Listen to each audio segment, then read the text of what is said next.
Assalamualaikum warahmatullahi wabarakatuh. Selamat petang pemirsa, kembali kami hadir menjumpai Anda dalam Halo Dokter.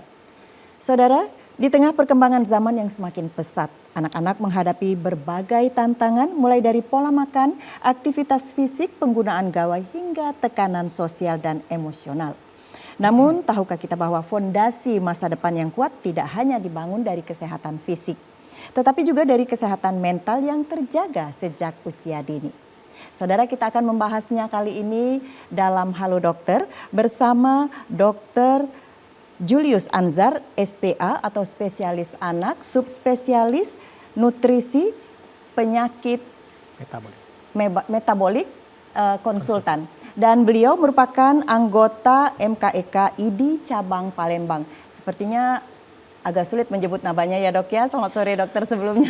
Selamat sore. Ya, tadi NPM itu natrium, penyakit nutrisi dan penyakit metabolik. Oke, siap. Nanti kita akan berbincang lebih dalam ya dok mengenai mempersiapkan kesehatan fisik dan mental anak sejak dini untuk masa depan yang kuat. Iya, kita juga mengajak pemirsa di rumah dokter untuk berpartisipasi di acara ini nantinya di line telepon di 0711 311 454 atau di nomor WA 0823 1198 1790. Baik, segera saja kita bahas ya dok ya. Sepertinya dari temanya saja kita sudah panjang sekali ya dok ya. Sampai ke pribadi tadi menyebutkan. Agak luas. Iya betul. Biar bebas masalahnya orang. Iya, dari temanya mempersiapkan kesehatan fisik dan mental anak sejak dini untuk masa depan yang lebih kuat. Itu sebetulnya mengapa kesehatan mental ini untuk anak sudah dipersiapkan sejak dini ya dok. Untuk menghadapi tantangan ke depan itu. Iya. Jadi berbicara persiapan, tentunya harus komprehensif, menyeluruh. Artinya bukan hanya fisik saja, tapi juga mental. Kemudian bukan hanya baru sekarang dipersiapkan, harus sejak dini. Artinya sejak dia baru lahir juga harus. Jadi kalau baru lahir itu mungkin persiapan fisiknya tidak terlalu banyak ya. Mental juga belum begitu pengaruh ya. Jadi orang tuanya harus persiapan sebagai orang tua, tentu kan dia baru melahirkan anak misalnya. Nah, kemudian kan berkembang dengan berkembangnya anak, maka persiapan-persiapan yang harus dilakukan oleh orang tua itu makin banyak dan beragam. Bahkan puncaknya saya rasa sampai mendekati usia remaja, di mana usia remaja tentu problemnya bukan hanya sekedar fisik tapi juga mental. Apalagi zaman sekarang ya, kita tahu bahwa banyak sekali ya artinya expose dari luar, bukan hanya dari keluarga sendiri tapi juga dari luar. Ya tentu orang tuanya harus punya persiapan yang gitu menyeluruh dan juga harus punya pengetahuan yang baik terhadap masalah tumbuh kembang anaknya. Iya. Biasanya sebaiknya anak-anak untuk dimatangkan secara emosional, baik fisiknya itu di usia berapa ya dok? Ya sebenarnya sejak lahir sudah harus ada persiapan emosional ya. Karena dengan cara dia mengasuh, menggendong anak, menggendong bayi maksudnya. Bisa dia membelai bayinya, kemudian mengajak bicara walaupun bayinya belum bisa mengerti apa pembicaraan orang tuanya. Itu juga merupakan ikatan emosional sebenarnya Bu. Jadi bukan jadi sekedar tunggu bisa bicara baru kita bikin persiapan. Sejak dia lahir begitu kita menggendongnya itu juga masuk persiapan emosional sebenarnya. Itu membiasakannya dari kecil ya dok ya. Bagaimana kita memperlakukan anak sehingga memperkuat dia untuk menghadapi keadaan mental ke depannya. Nah, kebiasaan apa saja ya dok yang bisa membantu menjaga kesehatan fisik anak ini? Nah, bicara masalah fisik itu mungkin hal-hal yang nyata ya. Seperti kita ketahui kan kebutuhan anak itu lengkap. Ya, mulai dari istilahnya itu asuh. Ya, asuh itu artinya mempersiapkan kebutuhan fisiknya seperti pangan, sandang, kemudian seperti perumahan pelindungan, dan juga kebutuhan-kebutuhan seperti asah ya, stimulasi tumbuh kembang dan juga ASI. Nah, jadi asah, asih, asuh. Nah, untuk asih dia harus mengasihi secara emosional. Jadi artinya untuk kebutuhan anak itu sendiri harus lengkap orang tua memberikan. Tidak boleh dia hanya fokus untuk fisik saja seperti sekedar memberi makan, ya memberi susu, misalnya memberi pakaian, kemudian pengasuhan perumahan dan sebagainya, juga pendidikan. Tapi juga yang lebih penting lagi, dia juga memberikan kasih sayang sebenarnya kepada anaknya. Ya, seberapa jauh pemantapan mental anak ini untuk masa depannya ya dok? Karena sebaiknya diusahakan dari kecil gitu kita menanamkan, memperkuat mentalnya untuk menghadapi masa depan ini. Ya, mengenai mental ini sebenarnya ya tergantung pola pengasuh dari orang tua. Jadi seorang tua sebenarnya harus dibekali atau harus mempunyai pengetahuan bagaimana membina mental anak itu sendiri. Ya, seperti kita ketahui bahwa mental anak atau orang dewasa sekarang sebenarnya terbentuk dari mental dia waktu kecil. Jadi kalau waktu kecil dia kurang diasah mentalnya, nanti sudah tua dia atau sudah dewasa dia agak mudah rapuh ya atau cengeng kalau menghadapi suatu kesulitan. Kita tahu bahwa setiap segala sesuatu termasuk mental itu ada proses pembelajaran, stimulasi dan pengasahan.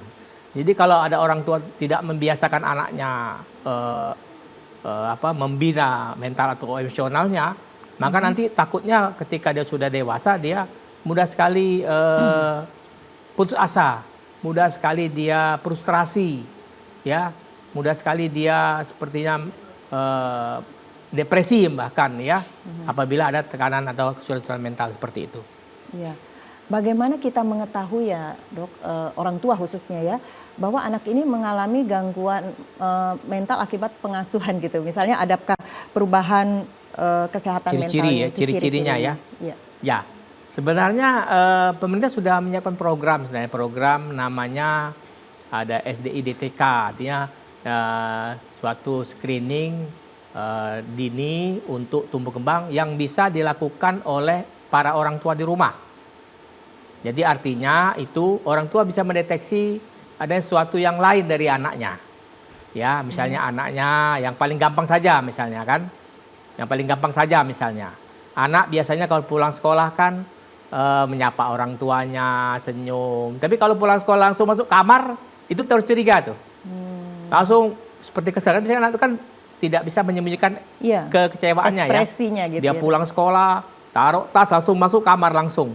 Banting pintu lagi. Nah, itu ada salah satu, ada hal pasti yang harus kita artinya kita perhatikan ya. Orang tua juga harus bersikap ya. Tidak boleh langsung secara keras terhadap anaknya, tapi lihat kondisinya, dia tenangkan dulu misalnya. Terus nanti pelan-pelan bertanya kepada anaknya. Sebab orang tua yang baik adalah tempat anak itu mencurahkan isi hatinya. Dia tidak boleh mencurhat kepada orang lain, kepada teman sebaya yang mungkin ya pengalamannya tidak ada kan, teman sebaya kan. Jadi harus bisa dia. Jadi orang tua itu dari kecil lah harusnya dekat sama anaknya. Dan tidak boleh menjadi seperti tanda kutip musuh. Artinya dikit-dikit kalau anaknya bercerita, dia marah, kesel. Itu anak lama-lama anaknya takut kan. Nah, ngapain cerita katanya? Nanti aku dimarahi, sama aku diam baik. Nah, itu bahaya. Dia lebih banyak jadi sebagai orang tua, juga sebagai teman, juga sebagai memberikan solusi. Itu sebenarnya orang tua yang baik sebenarnya. Adakah keterkaitan ini dok ya, kesehatan mental anak ini dengan prestasinya di sekolah gitu? Bahwa anak yang kuat mentalnya dia pasti berprestasi gitu atau gimana? Kalau prestasi kan orang mengukur sekarang mengenai siapa yang terbaik ya. Sebenarnya anak itu punya tingkat pencapaiannya sendiri-sendiri. Kita tidak bisa menyamakan antara anak kita yang nomor 1 dengan anak yang nomor 2, nomor 3. Juga kita tidak bisa menyamakan anak yang anak kita dengan anak kakak kita, anak secara sepupu. Juga kepada orang lain. Dia punya semacam karakter masing-masing. Yang penting orang tua itu bisa mengarahkan dan bisa meningkatkan potensi anak itu. Ada anak yang hobinya misalnya belajarnya diam, misalnya kan memperhatikan dulu. Ada yang sedang sambil dengar musik, ya kan? Ada kan anak itu kan seperti itu kan? Ada yang suka dengar musik keras justru bisa membaca Iya, gitu ya, Dok. mungkin Ya? seperti itulah. Ya, ada yang ada istilahnya kalau kata guru tuh ada sistem belajar yang adu teori, ada yang sistem belajar yang visual, ada yang kombinasi. Nah itu orang tua harusnya belajar sehingga dia bisa meningkatkan potensi anaknya di mana seperti itu. Nah, dikaitkan dengan pola asuh anak-anak yang mungkin orang tuanya tidak bisa mendampingi sepanjang waktu 24 jam seperti itu ya, Dok ya. Tentu ada pengasuhan tersendiri baik itu ke pengasuh atau tidak dengan orang tua langsung. Nah, bagaimana untuk mensiasati jangan sampai kita justru melepaskan gitu ya, Dok, dengan pengasuhan orang lain gitu daripada orang tua. Adakah sistem yang bisa kita pakai? Cara-cara trik-trik ya. Jadi kan orang tua tuh ada yang langsung anaknya diasuh dia sendiri kan. Mungkin ibunya tidak bekerja, dia langsung mengasuh anak sendiri. Itu tidak ada masalah kan. Yang nanti jadi problem misalnya kalau dia menyerahkan pengasuhan anaknya itu ke orang lain. Baik ke pengasuh ataupun kepada anggota keluarga lain seperti neneknya. Atau bahkan ke tetangga atau tempat penitip anak. Yang penting dia harus tetap memonitor perkembangan pertumbuhan anaknya. Itu tidak selalu setiap saat. Jadi kalau misalnya dia menitipkan pengasuhan anaknya kepada pengasuh misalnya, dia harus lihat gejala-gejala anaknya.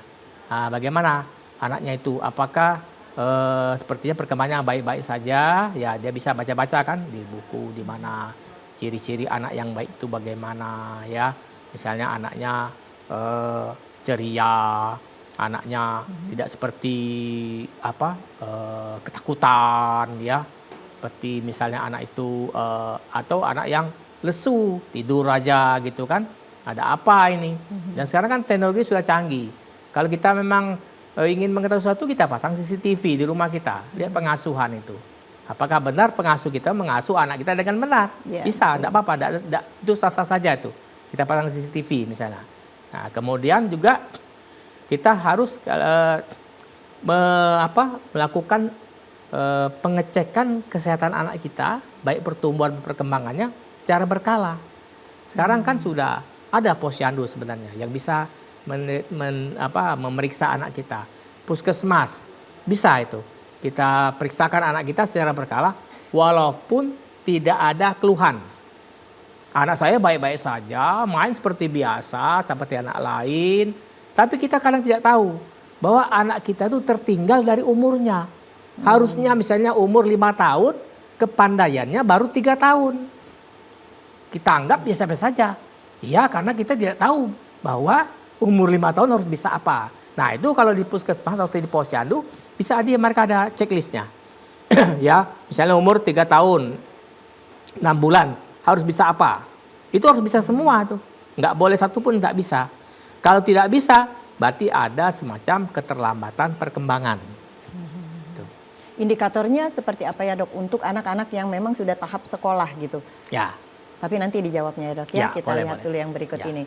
Pemirsa tetaplah bersama kami. Halo Dokter akan segera kembali selepas pariwara berikut ini.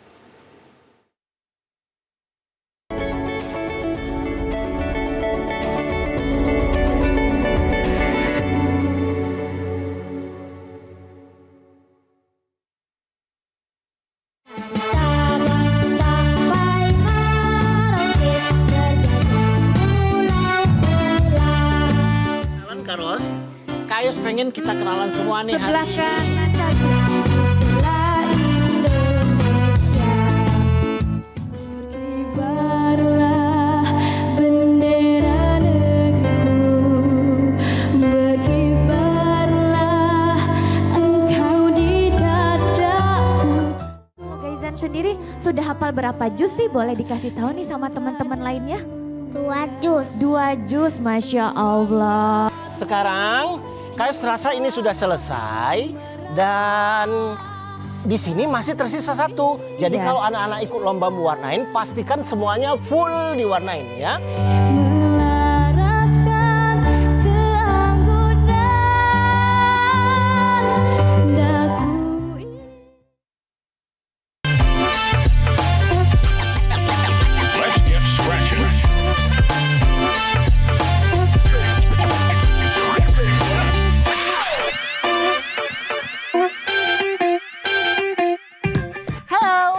welcome to Sumsel Stories.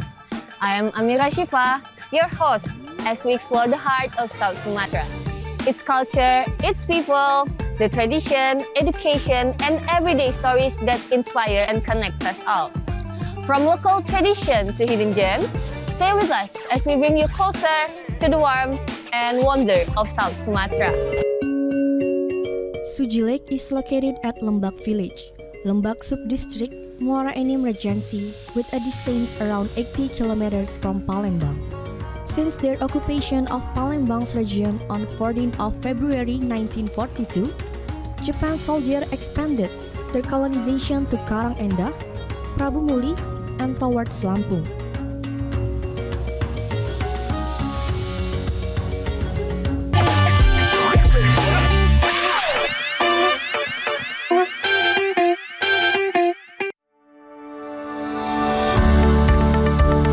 Psikologi Populer kembali hadir menjumpai Anda bersama saya Rifda Alda Ulfaira. Mengatakan ABK itu cuma hanya fisik ya kebanyakan, tapi secara intelektual itu juga ada yang kategori ABK juga. Kalau masalahnya intelektual dan sosial itu masuk dalam kategori ABK. MPD sendiri ini merasa dirinya itu lebih baik dari orang lain. Toxic relationship itu adalah hubungan di mana salah satu pihak itu tuh ada yang merugikan pihak lainnya. Bahkan bukan cuma satu pihak, kadang kedua belah pihak juga bisa merugikan hubungan tersebut. Generasi gitu ya, itu memang ada perbedaannya. Dalam artian juga kita memiliki perilaku seperti ini gitu ya, atau bisa dikatakan kita memiliki suatu kondisi yang seperti saat ini.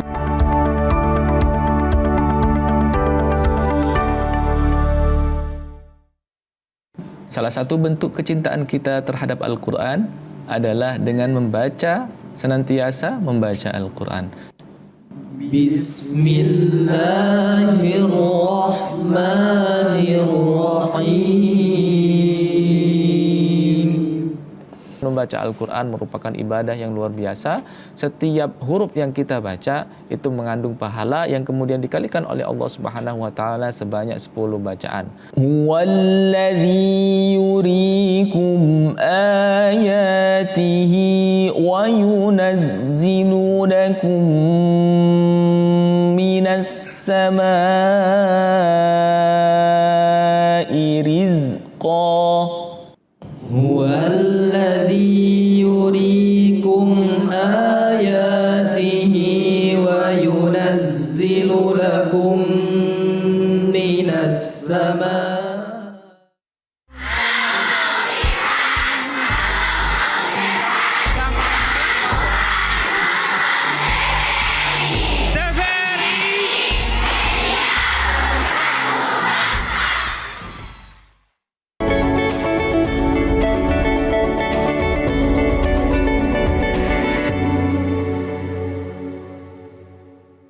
Pemirsa, Anda masih bersama kami dalam Halo Dokter dan tema kita adalah mempersiapkan kesehatan fisik dan mental anak sejak dini untuk masa depan yang kuat.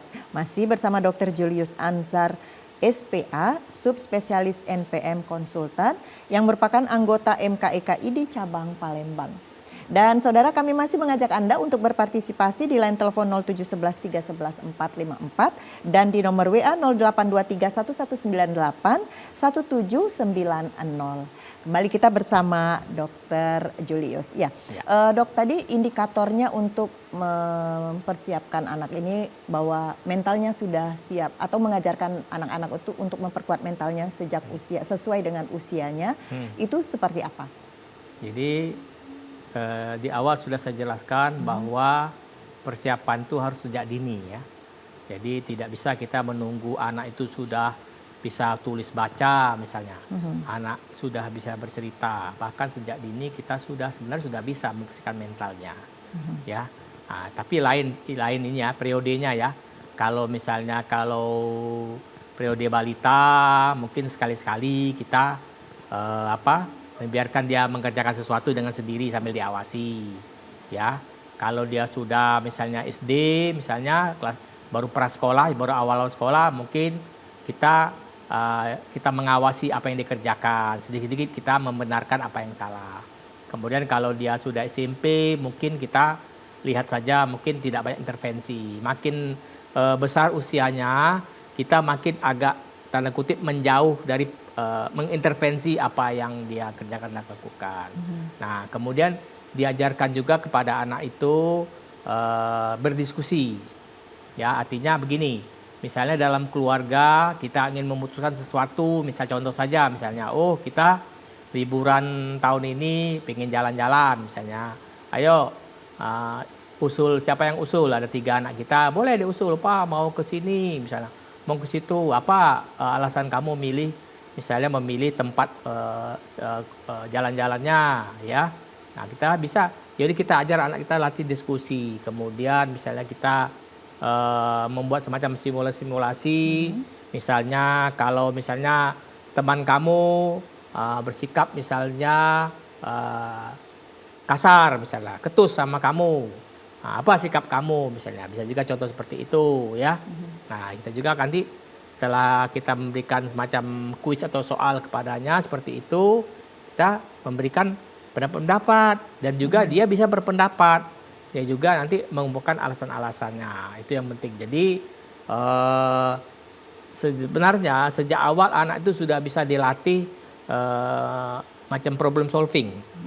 Jadi membiasakan dia memecahkan masalahnya sambil kita memberikan pendapat juga dan memberikan solusi yang terbaik seperti itu. Jadi anak itu tidak juk-juk semua seperti lempeng aja mulu saja dia sekolah, pergi sekolah disiapkan pakaiannya, sudah makan, siapkan tasnya, dia sekolah diantar, sampai sekolah nanti sudah pulang sekolah dijemput, ya. Nah, tidak seperti itu. Jadi artinya pelan-pelan anak itu berikan semacam dia kemampuan untuk mengerjakan dirinya sendiri, ya. Sekali-sekali mungkin dilatih anak itu. Nah, Papa tidak bisa jemput sekarang, bisa nggak naik kendaraan umum misalnya, tapi tetap kita awasi, ya. Nanti dia tidak bisa naik kendaraan umum. Kalau sudah besar, misalnya sudah 17 tahun, kita buatkan SIM, dia suruh naik motor. Tapi kita kasih tahu naik motor yang mungkin yang bagus bagaimana, begitu. Jadi tidak, dia tinggal duduk sampai sekolah, pulang lagi begitu. Jadi yang seperti itu yang tidak kita biasakan. Sehingga kalau dia sudah nanti sudah lepas dari kita, tamat kuliah, dia sudah biasa mandiri gitu ya, ya. Seperti itu. Tidak ketergantungan selalu. Nah, dilatihnya sejak dini bahkan ya, tapi tentu tahapan umur sesuai umurnya seperti itu, Bu. Ya, apalagi sekarang ya Dok, dengan perkembangan zaman anak-anak itu biasanya pergi dan pulang sekolah itu lebih pastinya dijemput, antar jemput demi keamanan juga ya Dok ya. Itu boleh juga ya, tetapi sekali-sekali. Iya. Kita latih. Betul. Ya, kita latih sekali-sekali dia. Jadi dia bisa memakai moda bermacam-macam moda. Mau tahu nanti kita lagi sibuk semua, terus kita tidak bisa jemput, tidak bisa pulang dia nunggu di sekolah sampai malam. Nah, kan lucu. Iya. Harus diberikan wawasan tetap, bahwa dia harus berusaha. Tetap dibuat juga. Kewaspadaan. Zaman mudah kenal sama orang lain, mudah akrab sama orang lain, mudah diajak sama orang lain, ya. Seperti itulah kan anak-anak kan kadang kejadian kan. Ya. Yang jemput, wah bapak kamu suruh jemput, padahal tidak kenal dia, tahu-tahu hilang anaknya. Betul. Seperti itu. Nah, seberapa penting ya Dok aktivitas fisik dan waktu bermain ini dibandingkan dengan penggunaan gawai? Kita tahu ya bahwa saat ini kan semua pelajaran sekolah itu biasanya menggunakan gawai gitu. Nah, dalam mendukung kesehatan anak ini seberapa penting aktivitas fisik dan bermain ini? Ya, kalau konteksnya dengan gawai, anak atau bayi atau balita itu sampai usia 2 tahun tidak boleh dikasih gawai. Walaupun tujuannya untuk mendiamkan dia, tujuannya untuk menyuapi makan dia biar distraksi, itu salah. 0 sampai 2 tahun itu tidak ada, tidak boleh dia dikasihkan gawai. Nah, setelah 2 tahun tentu ada frekuensinya. Tentu juga untuk apa juga misalnya kita biar dia diam umur 3 tahun dikasih dia gawai untuk menonton gawai, karena itu efeknya besar sekali ya. Si anak itu dia nanti tidak bisa berinteraksi. Yang namanya gawai itu kan tidak ada emosional di sana. Dia menonton mau ceritanya gembira, mau ceritanya macam-macam, dia nggak tahu apa emosionalnya. Ya artinya kalau di atas 2 tahun ya dibatasi lah. Memang katanya ada sampai batas sampai 2 jam per total lah, per hari ya. Tapi saya anjurkan memang sedikit mungkin. Nah jalan keluarnya adalah memberikan permainan-permainan yang langsung seperti itu. Diberi mainan, diajak dia semacam interaksi langsung. Semacam dia bersandiwara misalnya di permainan itu. Ada komunikasi langsung lah ya gitu ya dok ya. Nah, kaitannya dengan gawai untuk sekolah itu lain lagi ya. Mungkin tugas-tugas dari sekolah membutuhkan gawai itu kan dalam rangka lain kan. Ya. Untuk intinya media pengawasan gitu ya dok ya dari tapi orang kalau tuanya. Ya gawai hanya untuk hiburan atau untuk yang lain tuh dibatasi sebaiknya. Betul. Kita udah punya pertanyaan nih dok dari pemirsa dari 0812 23 sekian. Dokter, sekarang masalah mental yang paling sering dialami Gen Z, gitu ya, paling sering. Ada anxiety, depresi, burnout atau lainnya. Ya. Dan juga ada penggunaan gadget dan sosmed 8 jam lebih per hari. Benar-benar bisa memicu gangguan mental pada anak. Ya. Apakah demikian gitu dok? Ya, jelas ya. Kan kehidupan kita ini tidak lebih dari 24 jam sehari kan. Jadi kalau artinya 8 jam, artinya sepertiga dia melotot di screen. Ya. Nah, tentu ya tidak sehat lagi ya. Yang jelas sekarang masalah Gen Z sekarang ini, kalau saya pribadi melihatnya terjadi ketidakseimbangan kehidupan. Ya, saya sangat membanggakan masa kecil saya. Saya dulu memang alhamdulillah walaupun tidak modernian kan, tidak ada gadget ada. Ya, tapi saya banyak main di alam. Saya bisa, orang lihat harimau itu di kebun binatang, saya bisa lihat di alam terbuka harimau, tapi kita lari. Iya. Artinya begini, jadi walaupun zaman sekarang ini harus dijaga keseimbangan yang kehidupan, artinya tidur ya, tidur itu kan paling tidak harus 8 jam paling kurang. Itu harus tidur betul, jangan dia tidur tapi megang gawai, itu udah salah. Kemudian 8 jam lagi kan dia beraktivitas, misalnya sekolah atau apa yang les segala macam ya. Kemudian 8 jam lagi kan mungkin dia yang itu berolahraga, bercengkrama. Nah disitulah yang 8 jam sepertiga itu yang jangan diambil semua. Seperempatnya sudah bagus, itu sudah maksimal itu. Jadi artinya kalau gawai penggunaannya untuk bukan dalam rangka pelajaran itu sebaiknya dibatasi. Nah, kenapa Gen Z itu mudah sekali dia cemas, mudah sekali depresi, mudah sekali misalnya burnout ya, yang sampai capek itu karena dia banyak melihat ya kejadian-kejadian yang sebenarnya kejadian itu sebenarnya tidak sebenarnya. Ya misalnya dia melihat di media sosial ya bagaimana orang itu berlomba-lomba untuk mendapatkan sesuatu yang padahal sebenarnya itu tidak sebenarnya. Bisa saja itu kan dibuat untuk demi konten. Konten sendiri kan tahu sendiri. Kalau yang namanya bukan ekstrim itu kalau datar-datar saja tidak ditonton orang. Nah ada semacam boleh katakan pembohongan lah di medsos itu. Bahwa dia harus mencapai sesuatu dengan cara itu. Nah dia ingin seperti itu. Dengan cara seperti itu. Padahal itu sebenarnya tidak benar. Nah itu yang dia menjadi cemas. Kenapa tidak bisa mencapai tersebut.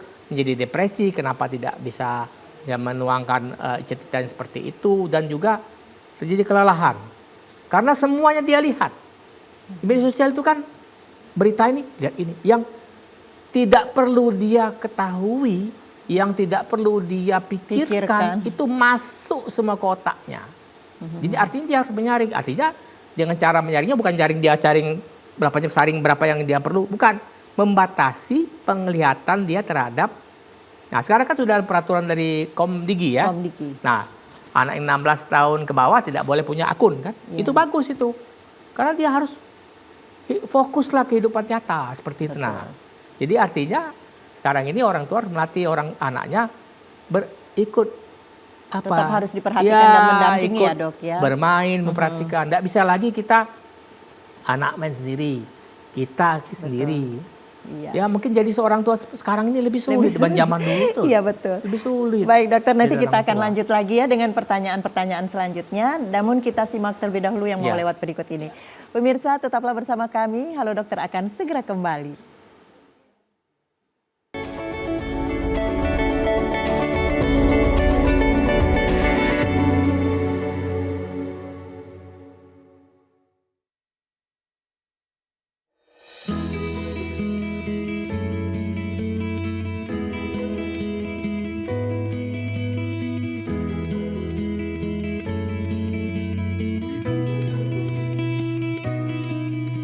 Pagi Bu Lita. Pagi. Wah, usahanya sudah mulai maju ya Bu? Ya, biasa usaha kecil-kecilan. Jangan salah loh Bu, usaha seperti Ibu ini atau yang sering kita sebut dengan UMKM, salah satu penunjang ekonomi rakyat loh Bu. Anyaman rotan berupa piring, caping, tudung saji, dan aneka keranjang lainnya adalah kerajinan tangan khas Dusun Muara Tenang, Kota Pagar Alam.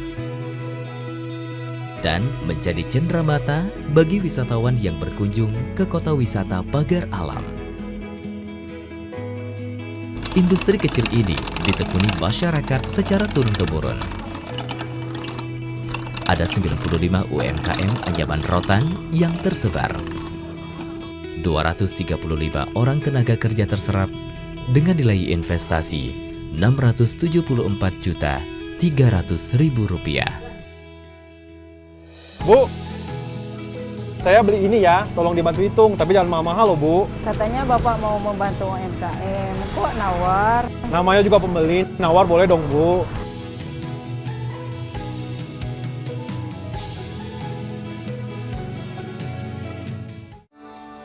Menjadi jendela informasi terpercaya, TVRI Sumatera Selatan hadir lebih dekat, menyuarakan ragam cerita dari Bumi Sriwijaya. Dapatkan rangkuman peristiwa teraktual dan terpercaya setiap harinya dalam Sumatera Selatan hari ini. Saksikan juga berita pilihan setiap minggunya, dikemas menggunakan bahasa daerah khas Sumatera Selatan dalam Berita Baso Palembang, Berita Baso Sekayu, Berita Baso Besemah. Membawa kekayaan budaya, tradisi, dan pendidikan Sumatera Selatan ke panggung dunia. Saksikan Sumsel Stories, jendela budaya kita dalam bahasa Inggris. Dari informasi harian, kelestarian bahasa daerah, hingga cerita budaya yang mendunia. Kami berkomitmen untuk selalu hadir, menyajikan yang terbaik untuk Anda. TVRI, media pemersatu bangsa.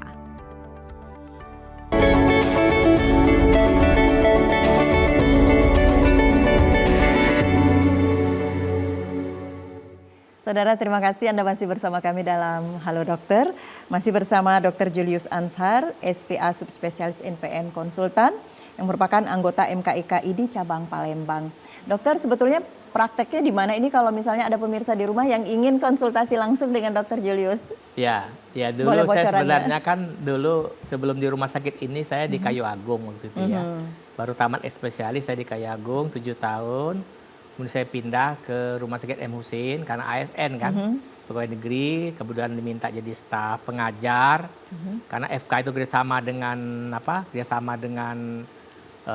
Rumah Sakit M. Husin, jadi kita ASN-nya di Rumah Sakit M. Husin. Kemudian untuk praktik surinya saya di Rumah Sakit Hermina Basuki Rahmat sekarang ini. Jadi ada 2 tempat praktek. 2 saja. Dok.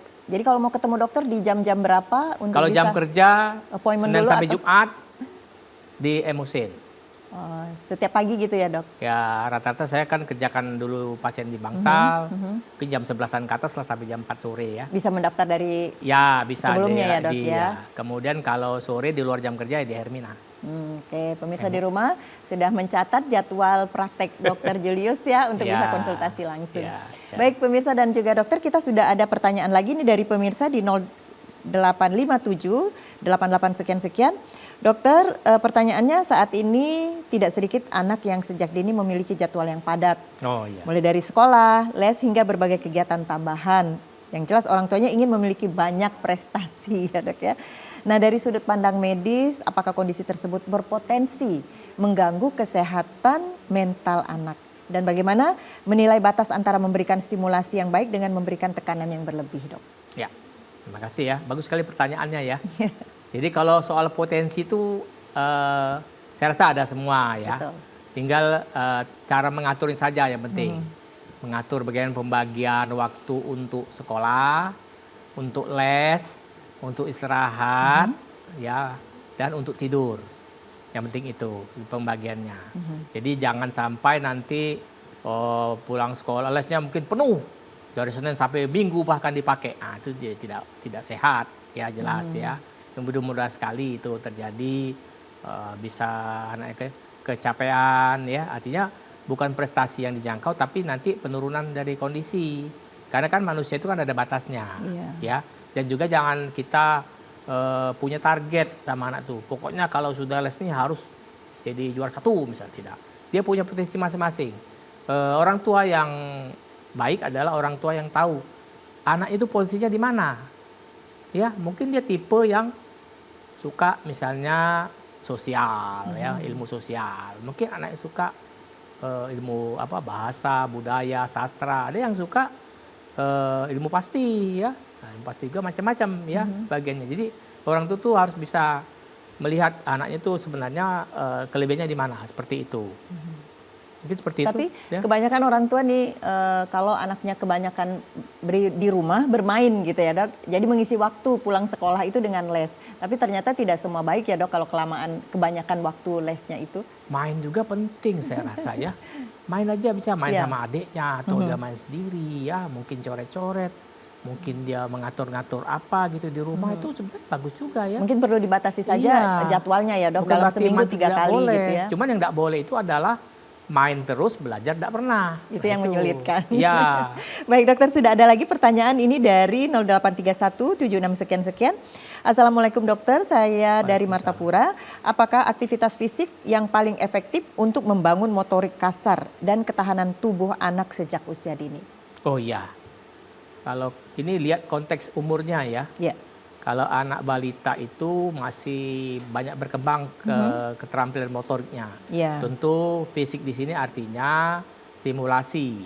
Jadi balita itu ada instrumen atau tools yang bisa melihat pencapaian dari kemampuan keterampilan motoriknya. Di situ ada batasan per 3 bulan biasanya. Umur 3 bulan, umur 6 bulan, umur 9 bulan, 12 bulan tuh ada tahap-tahapannya secara bertingkat. Nanti kita bisa lihat di situ, misalnya anak kita umurnya 6 bulan sekarang. Kita lihat, kita cari instrumen yang cocok untuk umur 6 bulan. Itu apa pencapaian dia? Misalnya umur 6 bulan harus bisa duduk sendiri tanpa pegangan misalnya ya. Jadi kita lihat bayi kita, anak kita sudah sampaikah di situ. Kalau belum ada sesuatu kita perlu stimulasi, mungkin dilatih didudukkan pakai bantal dulu atau bagaimana. Beda dengan anak yang misalnya sudah besar ya. Kalau sudah besar motorik artinya harusnya sudah bisa misalnya umur prasekolah, TK, sudah bisa kalau perempuan ya, sudah bisa menari, sudah bisa menirukan gaya-gaya penari. Mungkin seperti itu, target seperti itu. Jadi kita konteksnya dari umur. Nah, dari umurnya apakah sudah mencapai sesuai umurnya masing-masing. Kalau belum, kita perlu periksa apakah ada sesuatu yang ketertinggalan atau memang karena kurang stimulasi saja. Mungkin. Seperti itu. Sudah dijawab langsung dengan dokternya ya. Nah, keterkaitan dengan kesehatan mental ini ya dok, sebaiknya anak dengan usia-usianya itu untuk membangun rasa kepercayaan dirinya itu kita bisa mulai dari apakah dia sekolah atau dari prasekolah gitu dok? Ya, jadi kalau masalah itu namanya personal sosial. Ya. Jadi kepercayaan diri, kepedeannya. Iya. Jadi mungkin dari kecil kita bisa latih misalnya si anak. Mulai dari misalnya menyuruh, ya, nak ambil cangkir. Itu kan dia mendelegasikan apakah dia mampu melaksanakan perintah itu. Kemudian misalnya mulai dari dia mengerjakan sesuatu, misalnya coba nak bisa nggak, kalau udah besar nih tapi ya, udah TK misalnya membuat gambar. Gambar apa? Suruh dia mencoret sendiri. Tentu kita ajarkan. Itu kan dia berarti sudah mulai mencari. Kemudian sudah agak besar lagi mungkin dia sekali-kali dia disuruh sesuatu. Jadi kita banyak mendelegasikan suatu kepandaian keterampilan kepada dia dengan sendiri. tentu kita contohkan dulu sebelumnya. Baru kita berikan kewenangan. Jangan sampai nanti anak itu setiapnya kita sudah siapkan. Misalnya anak suruh nyiapkan baju untuk bepergian, sudah kita siapkan, tinggal bawa saja. Membawa koper ke mobil, kita bawaan koper, dia tinggal duduk di mobil saja. Itu salah sebenarnya. Sekali-sekali dia bawa, susun sendiri. Kita ajarkan dulu. Ya, jadi segala sesuatu itu namanya perlu latihan, perlu pengalaman, perlu stimulasi sehingga dia bisa mengerjakan nantinya kalau sudah besar. Seperti itu.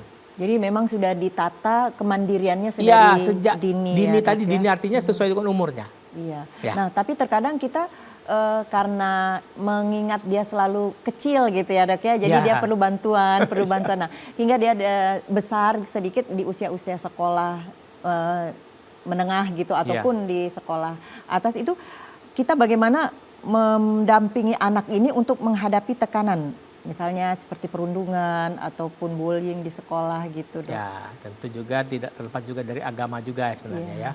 Kita kan punya agama masing-masing, bahwa hidup dunia ini ya perlu mungkin ilmu agama, budi pekerti, kasih sayang, toleransi.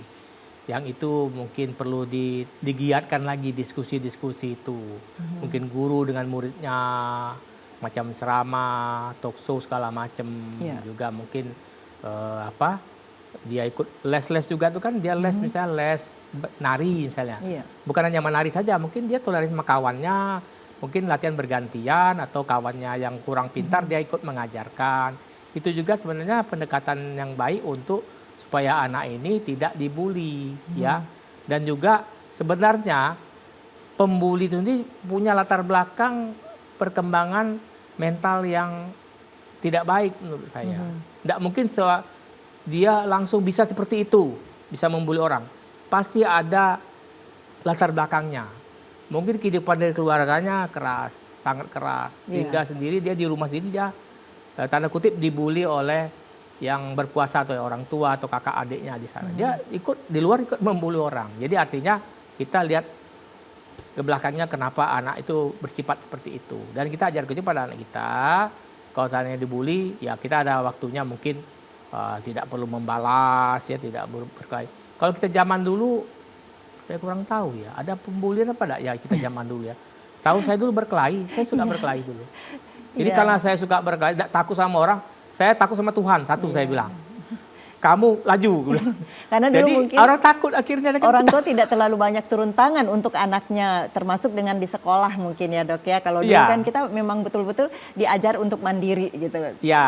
Kondisinya sudah berubah. Iya betul, banyak sekali perubahan sekarang ini. Iya. Nah tapi kita kaitkan dengan anak-anak yang memang percaya diri, mentalnya kuat. Apakah itu bisa kita deteksi dari prestasi? Jadi bisa kita katakan anak-anak yang berprestasi itu adalah anak-anak yang kuat mentalnya. Tapi nanti kita jawab ya Dok ya setelah promo yang mau lewat berikut ini. Saudara tetaplah bersama kami, Halo Dokter segera kembali.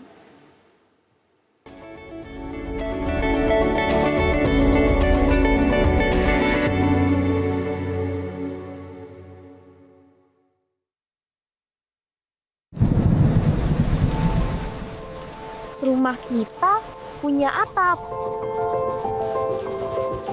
Biar hujan gak masuk. Kata ibu, bumi juga punya atap. Hutan yang berfungsi nahan air. Dan nyimpen pelan-pelan. Kalau atapnya rusak, bocor lagi. Pak, Papa atap teras bocor nih.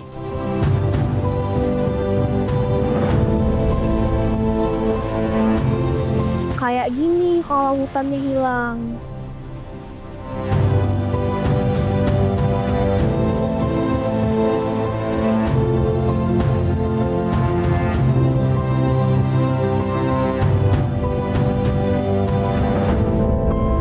Tapi kita bisa benerin atap bumi kok.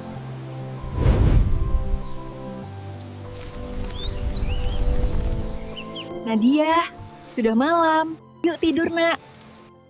Biar kita bisa tidur tenang.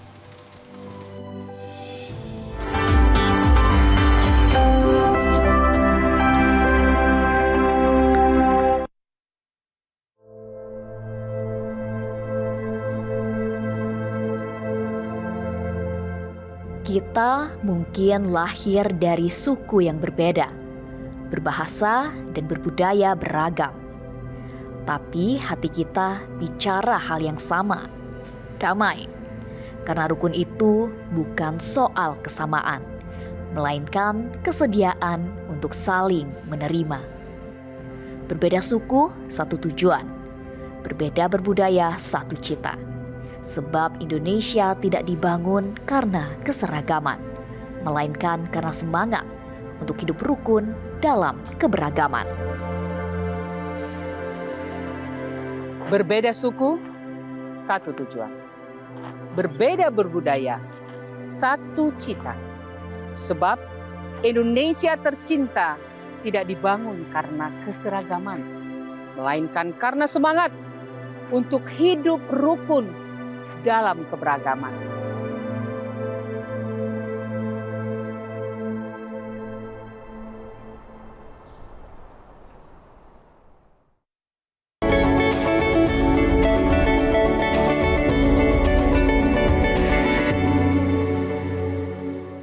Pemirsa, terima kasih Anda masih bersama kami, masih bersama Dr. Julius.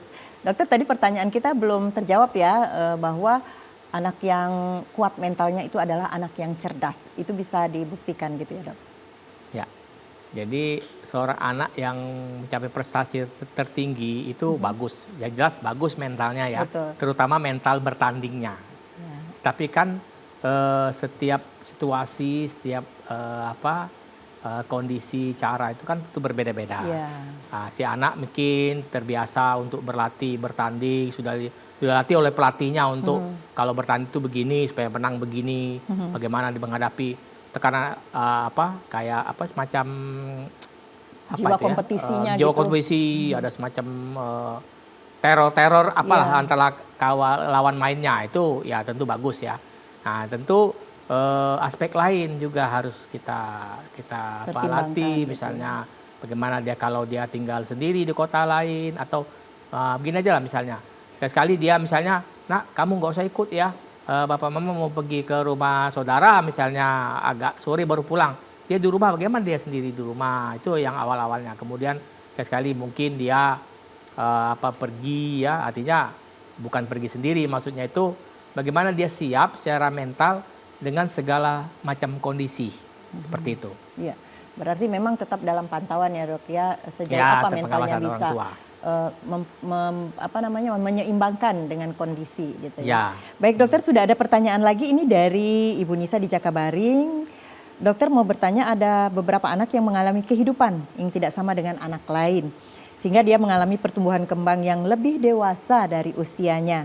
Apakah hal ini mempengaruhi mental dan fisiknya di masa depannya? Ya. Silakan dokter. Kalau bicara soal fisik dan mental, tentu yang terutama pengaruhnya adalah mental ya. Kalau ada anak terlalu cepat, artinya berkembangnya kejiwaannya dengan tentu pasti ada efeknya ya. Ya, tentu dia tidak bisa lagi berpikir seperti anak-anak lainnya. Tapi di satu pihak ya, di pihak lain dia fisiknya kan masih anak-anak. Nah itulah makanya kita tidak boleh memberikan semacam pengalaman, simulasi pada anak yang belum umurnya harus tahu itu. Ya, tapi tetap diperkenalkan boleh, diperkenalkan dengan cara mungkin pendidikan pendidikan tentang lawan jenis ya. Mungkin di sekolah mungkin lebih paham bagaimana, dan memang tidak boleh dia, misalnya tidak kita kenalkan, itu tabu, nggak boleh, tetap tidak boleh. Nanti dia nggak tahu pas sudah keluar nih apa ya. Kok saya seperti ini? Nah, bingung dia. Tapi bagi anak yang terlalu cepat berkembangnya karena lingkungan, itu juga tidak baik ya. Tentu nanti berontak dia berontak jiwanya tuh. Dia masih kecil tapi lah tahu banyak masalah orang dewasa. Nah, itu yang tentu ada efeknya. Kalau fisiknya mungkin tidak ya, karena fisiknya kan itu biasanya dari makannya, papan sandang segala macam ya. Enggak. Ya, kebanyakan memang orang tua melihat secara fisik ya, bahwa anak ini tidak apa-apa gitu, biasa saja gitu. Tapi ya, sepertinya dia sehat-sehat saja. Iya, secara fisik, makan tapi secara biasa, mental. Tidak demam katanya ya, tidak kena penyakit apa gitu kan. Jadi biasalah, tapi dari pikirannya nanti pengaruh dipaksa pikirannya, dewasa gitu ya.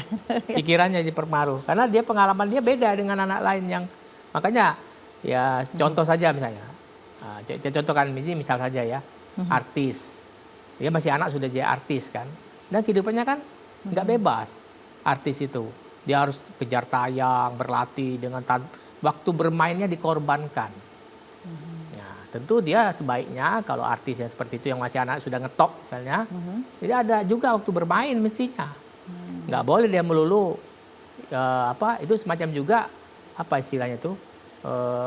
Dieksploitasi orang tuanya. Ya. Nah, pasti itu. Anaknya juga ada kompensasi gitu ya untuk kok aku nggak bisa bermain sih seperti teman-teman lain gitu. Ini sendiri pas sudah besar aneh sendiri dia. Kenapa dia punya pengalaman masa kecil yang bagus. Jadi tetap anak tuh masa bermain, masa yang tidak usah disuruh nyari duit sebenarnya. Cuman karena sudah kondisinya sudah ngetop kan mungkin bolehlah dia tapi jangan dominan seperti jangan. Nah, dengan kondisi seperti itu ya dok, pasti akan ada ya berontaknya anak-anak itu setelah dia melewati masa-masa yang dia suka gitu. Misalnya pada saat dia menjadi terkenal, dia happy gitu. Tapi ada sisi lain yang dia akan menjadi sedih gitu. Nah, betul. Menyikapi hal ini sebaiknya orang tua kapan untuk memberikan dia semacam konseling itu ya dok ke tenaga medis gitu. Jadi artinya kembali lagi kita lihat gejala anak kita. Jadi orang tua tuh semacam pengamat yang baik, ketat terhadap anaknya. Lihat anak ini ada yang aneh enggak sama dia. Artinya dari cara dia bicara, misalnya cara dia misalnya berkomunikasi, berpikir gitu ya. Kemudian lebih pendiam dari biasanya ya. Biasanya anaknya ceria, tiba-tiba pendiam, atau anaknya sudah jarang berkata-kata berkomunikasi dengan orang tuanya ya, pulang ke rumah mungkin masuk kamar tidak banyak bicara dengan orang tuanya ya, segala macam. Lihat perubahan dia. Kalau dia berubah dari kebiasaannya itu ya mungkin dengan bijaksana kita tanyakan kenapa seperti itu kan. Nah, kita cari tahu kenapa anak ini ya, artinya ada sesuatu pasti yang membuat dia begitu. Tentu kita harus diatasi seperti segera itu. Ya mungkin ke psikolog lebih tepat ya untuk awal-awal ya. Oke, baik dokter. Mungkin dokter punya pesan buat pemirsa di rumah untuk bagaimana orang tua ini menyikapi ataupun memberikan stimulasi kepada anak untuk mempersiapkan menjadi generasi yang sehat, tangguh, bahagia dalam menghadapi tantangan masa depannya nih dok. Jadi pesan saya kepada para orang tua ya. Semua seluruh Indonesia khususnya di Sumatera Selatan bahwa persiapan itu yang pertama jangan hanya mengejar fisik yang nyata saja, tapi juga meliputi mentalnya. Jangan tunggu dia sudah besar saja, tapi mulai sejak dini jadilah orang tua yang jadi pengamat yang terbaik untuk anak-anaknya. Lihat anak-anak kita tuh, bagaimana pertumbuhan dan perkembangannya. Apakah ada sesuatu yang melenceng, yang terlambat, ada yang aneh. Tentu kita cari tahu mengapa dia demikian dan atasilah segera. Sehingga anak kita itu tidak terjerumus, terlalu terlambat menanganinya. Sehingga kalau dia sudah bagus semua tumbuh kembangnya, insya Allah dia ketika dewasa jadi orang dewasa yang baik dan punya prestasi untuk keluarganya minimal. Ya, intinya kita menyeimbangkan perkembangan usianya dengan kegiatan baik fisik maupun mentalnya untuk membentuk mentalnya ke depan ya dok ya. Betul. Sehingga tidak dipaksakan bahwa semua kegiatan adalah kita sama-sama menginginkannya, baik anaknya, orang tua, ada kerjasama yang baik gitu ya dok ya. Karena mental si anak tidak hanya yang bisa kita pertahankan dari sekarang, untuk kedepannya yang kita lihat. Baik dokter, terima kasih. Sekali lagi kalau misalnya ada pesan-pesan lain juga untuk pemirsa di rumah yang mungkin masih saat ini mempersiapkan anak bahwa anak-anak itu harus pintar sehingga dia bisa mencapai masa depan yang cerah gitu ya dok ya.